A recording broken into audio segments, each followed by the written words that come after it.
தமிழகத்தில் பெண்கள் மற்றும் குழந்தைகளுக்கு எதிராக அதிகரித்து வரும் பாலியல் குற்றங்களை தடுக்க கடுமையான சட்டங்கள் இயற்ற வலியுறுத்தி சென்னையில் தமிழ்நாடு தவ்ஹீத் ஜமாஅத் சார்பில் கண்டன பேரணி நடைபெற்றது. சென்னை கானத்தூரில் தொடங்கிய இந்த பேரணி சுமார் 2 கிலோமீட்டர் தொலைவு சென்று கானத்தூர் ரெட்டிக்குப்பம் சாலையில் நிறைவடைந்தது. இந்த பேரணியில் கலந்து கொண்ட பெண்கள் மற்றும் குழந்தைகள் தங்களின் கைகளில் பதாகைகளை ஏந்தியவாறும் பெண்கள் மற்றும் குழந்தைகளுக்கு எதிராக நடைபெறும் குற்றங்களுக்கு எதிராகவும் முழக்கங்களை எழுப்பினர். பெண்களுக்கு எதிராக பாலியல் குற்றங்களில் ஈடுபடுவோருக்கு மரண தண்டனை விதிக்க வேண்டும் என பேரணியில் வலியுறுத்தப்பட்டது.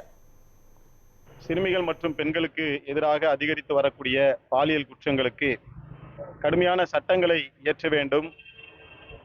சம்பந்தப்பட்ட குற்றவாளிகளுக்கு உடனே மரண தண்டனை விதிக்க வேண்டும் என்கின்ற கோரிக்கையை முன்வைத்து தமிழகம் முழுவதும் நாங்கள் பல்வேறு விதமான பேரணி ஆர்ப்பாட்டங்களை நடத்தி வருகின்றோம். அதனுடைய ஒரு பகுதியாக இன்றைய தினம் கானத்தூரில செங்கை கிழக்கு மாவட்டத்தின் சார்பாக இன்றைய தினம் ஆயிரக்கணக்கான பெண்களும் சிறுமிகளும் பங்கேற்கின்ற பேரணி நடைபெற்றுக் கொண்டு இருக்கின்றது.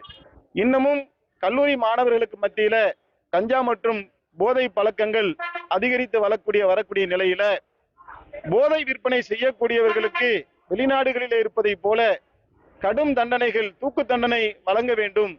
அது போன்ற சட்ட திருத்தங்களை மத்திய மாநில அரசுகள் கொண்டு வர வேண்டும் என்று இந்த பேரணி வாயிலாக எங்களுடைய கோரிக்கைகளை நாங்கள் வைத்துக் கொள்கிறோம்.